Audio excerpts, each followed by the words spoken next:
We are back moving right along. I think we have 8 teams left to go over. We are doing the JETS, Jets today. It's the 19th of August, so you're probably seeing this closer to the 25th or so of August, maybe a little sooner, actually. Keep that in mind, though, if something happens between 19th of August and when this video is posted and we don't talk about it, that's why. Everything's half PPR, all the numbers you see, ADP, points per game, all that stuff, half PPR. Kind of reviewing the Jets for the 2024 fantasy football season. And we just finished the Giants, and there's not a whole lot of fantasy excitement there. A couple guys. Jets are an easy team to talk about because there are guys that are fantasy relevant and we're excited about, but there's not much analysis. You know how good they are. We'll get to them. One of the only, I think the Jets and the Eagles are like the two only teams, two of the teams that will have 2 players go in the first round. Lions are right there too. Gibbs being hurt kind of knocked that down a little bit, but it's just amazing the Jets have two fantasy guys going in the first round. That's like, you just don't think of the Jets that way. But Aaron Rodgers, fresh off his Achilles injury, almost 41 years old. Never seen this before, an Achilles injury to a player this old at the quarterback position. So we'll see how he doesn't really need to move too much. They upgraded the offensive line, which is good. I think they're 5th best offensive line according to PFF. The problem is you have a couple guys who historically can't stay healthy for the Jets. Both their tackles, actually, and Tyrone Smith and Morgan Moses, older guys who have had health issues over the last several years. I'm glad they drafted an offensive lineman in the draft and didn't take Brock Bowers, because it's like, man, this team's going all in. Like, they're going all in this year. You got to protect the quarterback because if your season fell apart. So I was wrong about Morgan Moses. He's actually been pretty healthy in his career, except for a few games last year. But he is older. But anyways, Aaron Rodgers. You're thinking of Mekhi Becton, who's now with the Eagles and injured with the Eagles. Yeah, that's probably who I was. Yeah. But yeah, Tyrone Smith, the Dallas guy, he's awesome when he's healthy, but he has been missing time. He hasn't played a full season since 2015. But anyways, Aaron Rodgers is being drafted. Something important to note is the last time we saw Aaron Rodgers healthy in 2022, he wasn't that good. He averaged 15 points a game in fantasy. He was fine. He wasn't amazing, but he was fine. He threw for 3,700 yards and 26 touchdowns. He's not going to give you anything on the ground anymore. But that being said, he was throwing to guys like Allen Lazard. That was his number 1 receiver in 2022. Now he has a better crew around him. He is what he is. I think he should be closer, honestly, to like the Derek Carr, kind of a streamer guy, like pick him up during bye weeks type of guy. But because of his name and it's Aaron Rodgers, he's definitely going to go higher. Now, again, the last time we saw him with some weapons, he won MVP back-to-back years. So there's that argument. I just think he should probably be a little bit closer to like the Geno Smiths, Derek Carrs of the fantasy world. But anything you want to say about Rodgers? Are you fine with, taking him as a backup quarterback? Yeah. I don't want him as, one of my, if I'm in a 12-man league, I don't want Aaron Rodgers shouldn't get drafted unless somebody who doesn't know what they're doing. I'm sorry, but so I don't think you can expect a whole lot from him. I don't think we're going to have 40 touchdowns and 4,800 yards and stuff like that, like he's had before in the past. But no. There is some pretty good other offensive players here, though. So, his last year with Green Bay, he had all those young wide receivers, and he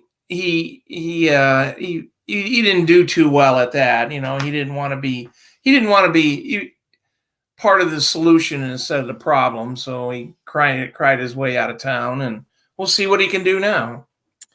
Yeah, I expect somewhere around 4,000 yards and 25 to 30 touchdowns. That's kind of what I expect for Rodgers. But giving you nothing on the ground, that means he really is a streamer, and he's going to get drafted. I know you mentioned he shouldn't, but too many people, like if you take a Mahomes, a Josh Allen, a Jalen Hurts, you shouldn't be drafting a backup quarterback. Like, I know those guys can get hurt. I understand it, but like you should be using your spots on more valuable. That's one of the intrigues of drafting a top quarterback is you don't need two of them. Now, if you wait until round 10 or 11 and you grab, Jared Goff and you want to double tap and get another quarterback, I'm totally fine with that. But if you're taking one of the top guys, one of the intrigues of it is I don't need a backup quarterback.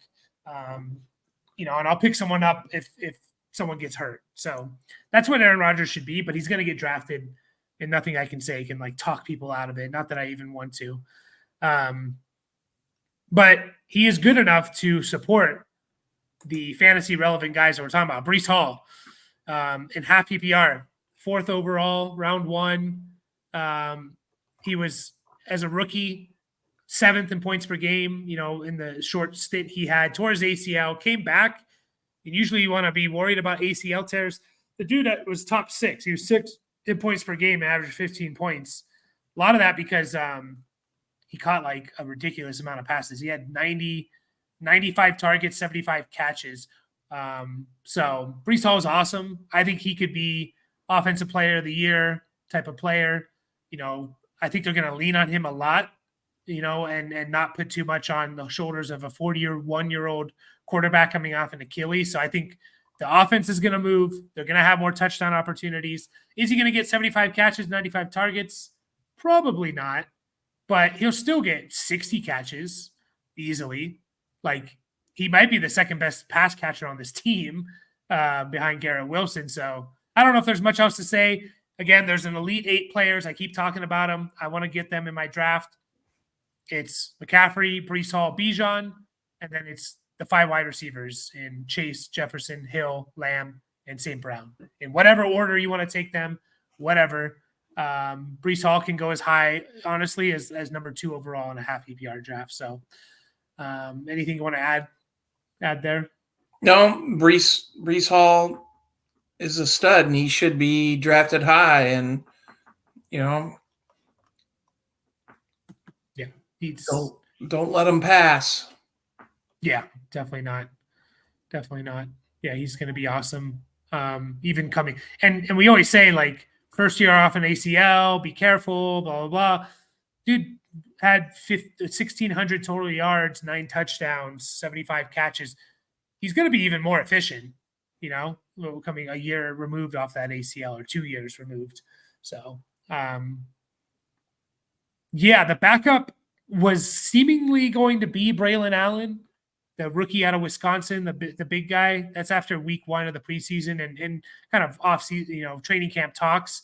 And then week 2 of preseason, they kind of played it a little bit differently. They used their other rookie, Isaiah Davis, as he was kind of like the starter, and they were mixing Braylon Allen in. So, keep that in mind. Isaiah Davis, they draft Braylon Allen. They drafted in the 4th round, and then they turn around and draft Isaiah Davis in the 5th round. Now, everyone knows, a lot of people know Braylon Allen's name, so he gets all the news and stuff. Isaiah Davis played at like South Dakota State, and no one knew who he was. But I think he's a good player, and I wouldn't be surprised if he is the RB2. But I don't know if I want to draft either one of these guys. Maybe Braylon Allen, if he is the backup, I'm fine with that, because something does happen to Breece, you could get a good player in Braylon Allen. But anything else on Breece or this running back room? No. Bonaconda got 6 carries too. So yeah, I don't know. It's kind of we'll see how it all shakes out. He's a 2nd-year guy, so yeah. I heard someone speculating about him even making the team. Yeah. I mean, I assume they'll carry 4 running backs, especially with the new kickoff. So I would think he's going to be on the team, but I like Bonaconda as well, but he seems to be a little bit buried there. Garrett Wilson, one of the other 2 players potentially going in the 1st round. He's 12th overall in half PPR. I think it's moved up a bit because of Jahmyr Gibbs and stuff being hurt. He's been hindered by quarterback play. Hasn't been, you see the numbers there, hasn't been a top 30 wide receiver in points per game, despite having 1,000 yards both of his first 2 years, despite having 170 targets last year. But they were Zach Wilson and Trevor Siemian and Tim Boyle targets, right? It wasn't Aaron Rodgers' target. So you mentioned it pre-show. You want to see what Garrett Wilson's going to do. Go look at Devontae Adams in 2021 and 2022, 2020 and 2021, right? I think I agree with you. There. So interesting stat from last year. He had 168 targets, but he only had 95 receptions. So that usually means crappy quarterback play. Yeah, it's Trevor Siemian, Zach Wilson, Tim Boyle targets, right? So, right. Yeah, it should be closer. Those type of targets, it should be closer to 120. Yeah, catches. I would agree. Only 3 touchdowns too. So hopefully that changes. We know the guy's got the talent. Mm-hmm. He's everybody's just kind of waiting in the fantasy world for him to really bust out. Yeah. You said only 3 touchdowns. That was 27% of their passing touchdowns. So, I know. He's going to get disgusting. I think he's going to be awesome this year. Like, we have the top 8 guys going in the draft. I just mentioned them. Breece Hall, one of them. After that, you have the next tier of guys. It's A.J. Brown, especially in half PPR. It's A.J. Brown, Jonathan Taylor, Saquon, Garrett Wilson, Gibbs. I'd say those 5 guys, if Gibbs is healthy, are kind of the next. You can make an argument for any of them. I don't mind if you want to take Garrett Wilson as high as 9th overall. I'd probably still take A.J. Brown, but I wouldn't be fighting and saying, what are you doing taking Garrett Wilson over? I think he's going to be that good. So, good at football. Mike Williams is on this team, almost 30 years old. Yeah, it's 1 hour old for Mike Williams.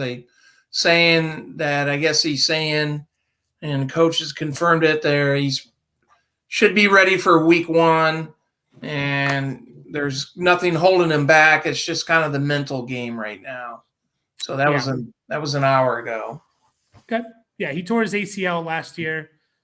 A former 7th overall pick, definitely hasn't lived up to that, but he's a good player when he's healthy. You see the numbers there. 2021, he was 14th in points per game. 2022, 22nd. Last year, he was 12th. The problem is he's missed 17 games over the last 2 years. And even on other, you look at his stretch from 2019 to 2022, relatively healthy, but he does get banged up and leaves games and things like that. Can be a little bit inconsistent, boom bust type of player. But what we're talking about now is Mike Williams in the 13th round of drafts. Like, he's basically nothing. Like, if your 13th rounder doesn't pan out, it doesn't kill your team at all. And there's some upside here because who do they have beyond Garrett Wilson and Breece Hall to catch passes? Not much else. They have a rookie in Malachi Corley. Alan Lazard's still there. So I think Mike Williams is I'm fine with taking a shot on him. You're talking about him versus guys like Gabe Davis, Josh Downs, Dontavian Wicks. I think there's upside with Mike Williams here. Could he catch 8-10 touchdowns if Aaron Rodgers throws for 30? Yeah, I think he could. So I don't know. I kind of like Mike Williams this year in the 13th round. He's kind of rounding out my bench essentially. I'm fine with it. There's some upside there. Anything? Yeah, I would tend to agree. We've seen him a lot with the Chargers out here on the West Coast, and make spectacular catches and stuff like that. Then he'd land funny and hurt his back, and then I don't know. There was a lot of goofy reasons why he was hurt and stuff like that. But there was a few years it was like, man, this guy's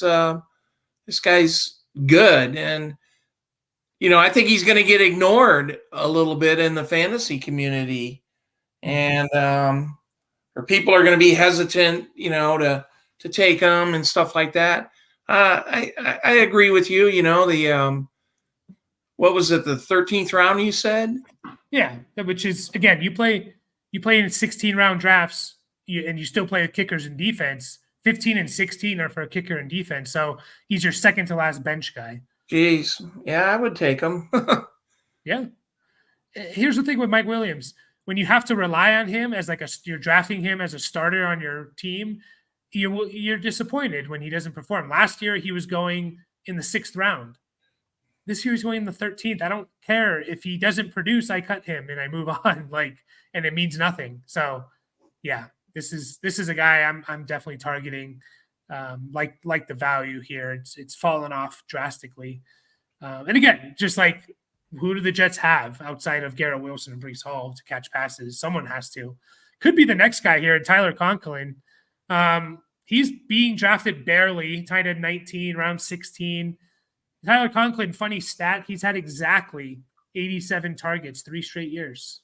Kind of strange little thing there, but 87 targets is actually not nothing. So could Tyler Conlin? He got 60 passes for 600 yards. The problem is he had 0 touchdowns, right? He catches 4 touchdowns, and Tyler Conlin is actually looking pretty good in the tight end world. Just give you a little reference there in total points. Again, Conlin was tight end 20. He catches just 4 touchdowns. He goes all the way up to tight end 12. So I don't know. Between him and Mike Williams, I don't mind taking a shot here at one of these guys to be like the 2nd or 3rd pass catcher for this team. But I also put it this way. There's going to be there's going to be a week or two this year where I'm starting Tyler Conlin because of, injuries or bye weeks. Like, he's going to be a guy I pick up and I use him during a heavy bye week. So anything you want to? No, I think he's always kind of been one of those middle of the road tight ends and stuff. I guess I would expect probably the same kind of production this year from him that we've seen in the past. It's not perfect. It's not great. It's okay. So. Yeah. Yep. And again, someone needs to catch touchdown passes. So. Could be Tyler Conlin. Remember, Robert Tonyan had a 10 touchdown year with Aaron Rodgers. That's it for the Jets. Like I said, lots of fantasy relevant guys, but pretty cut and dry in terms of there's really the only value here, in my opinion, is Mike Williams. All the other guys are kind of going where they should be going. And I'm fine with where they're going. Maybe not Rodgers, but I'm fine with where Breece and Garrett Wilson are going. And you can't get value on guys that are in the 1st round. That just logically doesn't make sense. So we'll be back with another cut and dry team in the Philadelphia Eagles as we move along and approach the end of our journey across the 32 teams in the NFL. So we'll be back in that video.